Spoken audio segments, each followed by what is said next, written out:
बिस्मिल्लाहिर्रहमानिर्रहीम। अस्सलाम वालेकुम। आज 27 मई बरोज़ सोमवार हम बात करेंगे दो अहम इशूज़ के हवाले से। आज बहुत बड़ी पेशरफ सामने आई है और मैं समझता हूँ कि chief justice Islamabad high court का एक फ़ैसला था और आज एक दूसरी हाई कोर्ट के चीफ़ जस्टिस ने फ़ैसला दिया है और बेसिकली जो इस्लामाबाद हाई कोर्ट के चीफ़ जस्टिस का फ़ैसला है उसको अदालत ने गैर मौसर कर दिया है और जस्टिस मोहसिन अख्तर कियानी साहब का जो फ़ैसला था उसको दुरुस्त करार दिया गया है इस फ़ैसले की रूह से।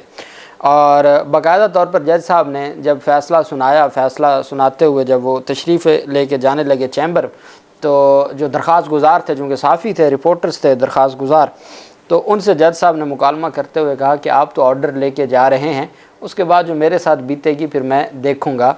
फिर खैर वकला ने कहा कि जनाब आप भी तो सुप्रीम कोर्ट के इंशाल्लाह जज बनने जा रहे हैं, तो अल्लाह खैर करेगा। उससे पहले मैं आपको बता दूं कि पेशावर हाई कोर्ट में अहम समाअत हुई है और पेशावर हाई कोर्ट की जानिब से आज जस्टिस एजाज़ अनवर साहब ने बड़े वाज़ेह अंदाज में ये बात की है कि रियासत लोगों को तहफ़्फ़ुज़ देने में नाकाम हो चुकी है। लापता अफराद से मुतल्लिक़ केस की समाअत के दौरान अदालत ने रिमार्क्स दिए कि रियासत की ज़िम्मेदारी है लोगों को तहफ़्फ़ुज़ देना, लेकिन तहफ़्फ़ुज़ नहीं दिया जा रहा। हयाताबाद से अलकुज़ी ख़ानदान के अफराद के लापता होने के हवाले से दायर दरख्वास्त पर समाअत पेशावर हाई कोर्ट के जस्टिस एजाज़ अनवर ने की। उसमें जो अहम पेशरफ सामने आई है, जब पेशावर हाई कोर्ट के जस्टिस एजाज़ अनवर ने हयाताबाद से 4 भाइयों को अगवा किया गया था और 4 भाई अगवा केस के वकील मोहम्मद नादिर शाह और एडवोकेट जनरल शाह फैसल अतमान खेल पेश हुए। दौरान समाअत पुलिस की जानिब से बनाई गई कमेटी की प्रोग्रेस रिपोर्ट आइंदा पेशी पर पेश करने का हुक्म जारी किया गया। जस्टिस एजाज़ अनवर साहब ने अपने रिमार्क्स में कहा कि स्टेट अगर ऐसा काम शुरू करे तो लोग फिर कहाँ जाएंगे। कारोबारी अफराद के अगवा के ज़िम्मेदार CCP और SSP हैं। अगवाकार सिर्फ सहूलतकार हैं, ये मामला इनको घरेलू लगता है। एडवोकेट जनरल ने बताया कि स्टेट ने पुलिस कमेटी बनाई है और भरपूर तहकीक कर रही है, जिस पर जस्टिस एजाज़ अनवर ने कहा कि AG साहब कभी ऐसा हुआ है कि कमेटी बनी हो और मसाइल का हल निकला हो? कभी ऐसा नहीं हुआ। जब तक एग्जेक्टिव आइन पर अमल नहीं करेगा तो इस मुल्क में इस तरह होगा। एग्जेक्टिव को आइन पर अमल दरामद करना होगा, एजेंसीज़ को आइन और आइनी इदारों के अंदर काम करना होगा। एडवोकेट जनरल ने अदालत को बताया कि पुलिस मामले में भरपूर तहकीक कर रही है, मामला इनका अंदरूनी है।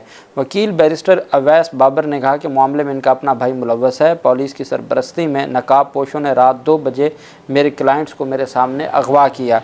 जस्टिस एजाज़ अनवर ने रिमार्क्स दिए कि अगर स्टेट किसी बंदे को उठा ले तो बंदा क्या करे और कहाँ जाए। मुल्क में लोगों को तहफ़्फ़ुज़ देने में स्टेट मुकम्मल नाकाम हो चुकी है। खैबर पख्तूनख्वा से 98% कारोबारी अफराद ने कारोबार छोड़ दिया है। खुदा के लिए लोगों को तहफ़्फ़ुज़ दें ताकि वो कारोबार करें और जो सूबा है वो तरक्की कर सके, वो बेहतर अंदाज में अपनी जो आगे बढ़ सके। और ये एक हकीकत है, बदकिस्मती है कि इसी तरह की स्टेटमेंट्स पहले हम देखते थे। अगर PDM की हुकूमत थी या निगरान हुकूमत थी, उस वक्त भी एडवोकेट जनरल या जो सरकारी या हुकूमती वकला होते थे वो यही आके आर्गूमेंट्स करते थे और ये रवायती अंदाज में, जो जैसे हमारे अटॉर्नी जनरल ऑफ पाकिस्तान मुख्तलिफ अदालतों में जाके सारी बातें बताते हैं और अदालतों को मुतमईन करने की कोशिश करते हैं, वही काम खैबर पख्तूनख्वा की PTI हुकूमत के वकला यही शाह फैसल अतमान खेल पेश होते रहे। जो कुछ पाकिस्तान तहरीक इंसाफ के साथ इन 2 सालों में या 1 साल जो निगरान हुकूमत का था स्पेशली उसमें हुआ, तो ये पेश होते रहे बतौर वकील PTI कारकुनान लीडर्स के, और वहाँ जाके ये सारे मामलात अदालतों को बताते रहे। अब कहते हैं जी कि जो पुलिस की कमेटी हैं वो बहुत भरपूर अंदाज में तहकीकात कर रही हैं, वो भरपूर अंदाज में आगे सारे मामले को बढ़ाएंगी। दूसरी जानिब आप जानते हैं कि एक बड़ा मसला तब बना जब जस्टिस मोहसिन अख्तर कियानी साहब का एक केस था, उनके पास एक मुकदमा था। उसके अलावा आपको याद होगा chief justice Sindh high court का एक केस था जिसमें पाकिस्तान तहरीक इंसाफ के हवाले से जो कुछ उन्होंने कहा, और फिर जस्टिस बाबर सत्तार साहब हों या लाहौर हाई कोर्ट के चीफ़ जस्टिस मलिक शहजाद साहब समाअत करते रहे। तो इन सारी चीज़ों को मद्देनज़र रखते हुए वफाकी हुकूमत ने जो वफाकी हुकूमत का इदारा है पैमरा, उन्होंने एक नोटिफिकेशन जारी कर दिया कि तमाम जो अदालती कार्रवाई के टिकर्स हैं या प्रोसीडिंग्स हैं या अदालती कार्रवाई है उसको नशर करना, उस पर पाबंदी आयद कर दी है। सिर्फ जो फ़ाइनल फ़ैसला होगा हुक्मनामा, तहरीरी हुक्मनामा, उसको डिस्कस किया जा सकता है। इसके अलावा तमाम तर इस तरह के मामलात पे पाबंदी आयद कर दी। سب سے پہلے لاہور ہائی کورٹ میں درخواست دائر کی گئی، چونکہ اب معاملات تھے، سائفر کیس ہے، بہت اہم ہے، اور اس میں جو عمران خان اور پاکستان تحریک انصاف کے حوالے سے عدالتیں کہہ رہی ہیں کہ عمران خان کا بیانیہ تو ٹھیک نہیں تھا۔ اگر آپ کہتے ہیں کہ جو کچھ عمران خان نے کہا وہ سچ ہے تو پھر کیا کرتے ہیں عمران خان؟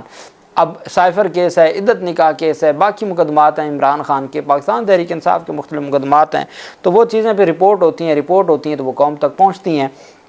اس پر پیمرا نے پابندی عائد کر دی، اور یہ بلائنڈ ایک بین تھا کہ کوئی ریزن نہیں تھی، کوئی نوٹس نہیں تھا، کوئی سٹیک ہولڈرز کو اعتماد میں نہ لیا گیا۔ اور جیسے اب پیکا ایکٹ میں وفاقی حکومت ترمیم کر رہی ہے، اور ڈیفامیشن ایکٹ آیا پنجاب حکومت کی جانب سے جو ابھی تک منظور نہیں ہوا، لیکن اسمبلی سے منظور ہو گیا، گورنر سے منظوری ہونی ہے۔ اب اسی نوٹیفیکیشن کو چیلنج کر دیا صحافیوں نے۔ پہلے یہ چیلنج کیا گیا لاہور ہائی کورٹ میں، جسٹس عابد عزیز شیخ صاحب، چونکہ وہ ایک بڑے تگڑے جج ہیں اور وہ بغیر وفاق سرکاری نمائندے کو سنے سٹے نہیں دیتے، اور یہ سپریم کورٹ کی ججمنٹس بھی ہیں۔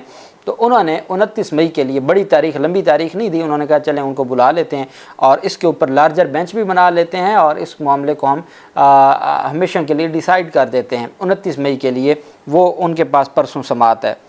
جب معاملہ گیا اسلام آباد ہائی کورٹ میں تو چیف جسٹس اسلام آباد ہائی کورٹ نے کہا جی کہ ٹھیک ہے، اس نوٹیفیکیشن کی بنیاد پہ پیمرا تعدیبی کارروائیاں نہیں کرے گا ٹی وی چینلز کے خلاف۔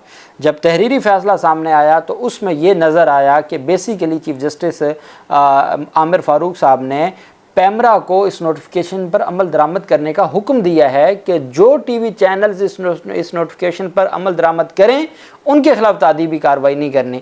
تو وہ یہ جب فیصلہ آیا تو رپورٹرز نے یہاں تک کہا کہ جی ہم تو نمازیں بخشوانے گئے تھے اور روزے ہمارے گلے پڑ گئے، یہاں تک یہ رپورٹرز جو وہاں درخواست گزار تھے۔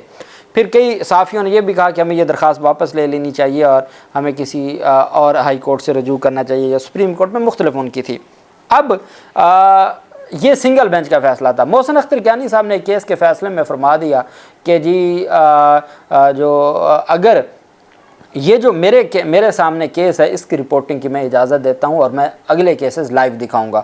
اس کیس کی حد تک تو چیف جسٹس عامر فاروق صاحب کا جو فیصلہ تھا وہ ویسے ہی۔ اب یہاں پہ دلچسپ بات یہ میں کیوں کہہ رہا ہوں کہ چیف جسٹس عامر فاروق صاحب کا فیصلہ غیر مؤثر ہو گیا، جو یہ حکم تھا کہ آپ نوٹیفیکیشن پر عمل درآمد کریں، وہ اس طرح سے غیر مؤثر ہو گیا کہ chief justice Sindh high court کی سربراہی میں 2 رکنی بینچ نے، ڈویژن بینچ نے پیمرا کا جو نوٹیفیکیشن ہے وہ معطل کر دیا ہے، اور عدالتی تمام کے تمام کیسز کی عدالتی کارروائیاں دکھانے پر جو پابندی تھی اس کو معطل کر دیا ہے۔ Chief justice Sindh high court کی سربراہی میں جسٹس عقیل احمد عباسی کی سربراہی میں 2 رکنی بینچ کے روبرو عدالتی کارروائی کی رپورٹنگ پر پابندی کے نوٹیفیکیشن پر سماعت ہوئی۔ درخواست گزاروں کے وکیل معیز جعفری ایڈوکیٹ نے موقف اپنایا کہ غیر اصولی طور پر پیمرا نے نوٹیفیکیشن جاری کیا۔ پیمرا کا کام متعلقہ آئین کے تحت سیٹلائٹ چینلز کو پابند کرنا ہوتا ہے۔ سپریم کورٹ نے تمام کورٹ رپورٹنگ کے اصول طے کیے تھے۔ عدالتی کارروائیوں کی رپورٹنگ کی جا سکتی ہے اور تجزیے بھی کیے جا سکتے ہیں۔ پیمرا کی جانب سے عدالتی کارروائی کی رپورٹنگ پر 21 مئی 2024 کو پابندی کا نوٹیفیکیشن جاری کیا گیا۔ پیمرا قواعد عدالتی لائیو رپورٹنگ کی اجازت دیتا ہے۔ عدالتی رپورٹنگ پر پابندی عائد کرنے سے قبل اتھارٹی کی میٹنگ تک بھی طلب نہیں کی گئی۔ کورٹ رپورٹنگ پر پابندی آئین کے آرٹیکل 8، 9، 10، 18 اور 25 کی خلاف ورزی ہے۔ چیف جسٹس نے ریمارکس دیا کہ ہماری جانب سے کبھی ریمارکس دے دیے جاتے ہیں، اگر وہ نشر ہو بھی گئے تو کون سی قیامت آ گئی ہے۔ درخواست گزار کے وکیل نے موقف دیا کہ عدالتوں کی لائیو پروسیڈنگز دکھانے پر بھی اعتراض کیا گیا ہے۔ پیمرا کی جانب سے احکامات دیے گئے ہیں، صرف عدالتی احکامات اور فیصلوں کو ٹی وی پر نشر کیا جائے۔ چیف جسٹس نے ریمارک دیا اگر ہم اپنے ریمارکس کو سماعت کا حصہ بناتے ہیں تو پھر اسے چلانے میں بھی کوئی مسئلہ نہیں ہونا چاہیے۔ جب ہم ریمارکس دیتے ہیں، جب ہم سماعت اور کیس کی پروسیڈنگ کے دوران ان ریمارکس کو اس کیس کا حصہ بناتے ہیں تو پھر ان کو لائیو دکھانے میں یا ان کو میڈیا پہ چلانے پر بھی کوئی پابندی نہیں ہونی چاہیے۔ درخواست گزار کے وکلا نے موقف دیا کہ کورٹ رپورٹر کی وجہ سے ہونے والی سماعتوں کے حوالے سے جانا جا سکتا ہے۔ اگر کورٹ رپورٹر کو ہی عدالتوں میں جانے سے روکا جائے گا تو پھر سماعت کی واضح طور پر رپورٹنگ ممکن نہیں ہو سکے گی۔ چیف جسٹس نے ریمارکس دیا جب کوئی جج ریمارکس دیتا ہے یا پھر کسی سے معلومات لے رہا ہوتا ہے اس وقت بہت سے سوال کیے جاتے ہیں، इन रिमार्क्स और इन सवालात को समाअत का हिस्सा नहीं बनाया जा सकता। दरख्वास्त गुजारों के वकला ने मौक़िफ़ दिया कि ये इदारा इस तरह की हदायत, जो पैमरा है वो इस तरह की हदायत जारी करने का मजाज ही नहीं है। चीफ जस्टिस ने रिमार्क्स दिए कि कोर्ट रिपोर्टर्स को भी अदालती रिपोर्टिंग में ज़िम्मेदारी का मुजाहरा करना चाहिए। ये भी हकीकत है कि बाज़ रिमार्क्स या ऑब्जर्वेशंस नशर होने से अदलिया का गलत तासुर जाता है। अदालत ने पैमरा के 21 मई के नोटिफिकेशन की जो पाबंदी से मुतल्लिक अदालती कार्रवाई पर पाबंदी से मुतल्लिक शिकों पर अमल दरामद रोकते हुए कोर्ट रिपोर्टर्स को रोज़मर्रा की अदालती रिपोर्टिंग की इजाज़त दे दी। अदालत ने पैमरा, वजारत इत्तलात और दीगर को नोटिस जारी करते हुए 6 जून तक जवाब तलब कर लिया और जो वो नोटिफिकेशन था अदालती कार्रवाई पर पाबंदी का, division bench Sindh high court ने उसको मुअत्तल कर दिया और अदालती कार्रवाई को के ऊपर रिपोर्टिंग की और तज्ज़िये की इजाज़त दे दी। साथ ही जब chief justice Sindh high court तशरीफ़ लेके जाने लगे चैम्बर, तो जो वहाँ पर मौजूद साफ़ी थे वो बताते हैं कि चीफ साहब ने ये कहा है कि आप तो ऑर्डर लेके जा रहे हैं, अब हम ही भुगतेंगे। उन्होंने अज़राह मज़ाह फरमाया। बहरहाल मैं समझता हूँ कि ये एक बड़ा तगड़ा फ़ैसला है और ये आइन और कानून की मंशा के मुताबिक फ़ैसला है। अब देखते हैं ये मामलात आगे किस तरफ जाते हैं। अल्लाह पाक पाकिस्तान का हामी नासिर हो। बहुत शुक्रिया। अल्लाह हाफ़िज़। पाकिस्तान ज़िंदाबाद।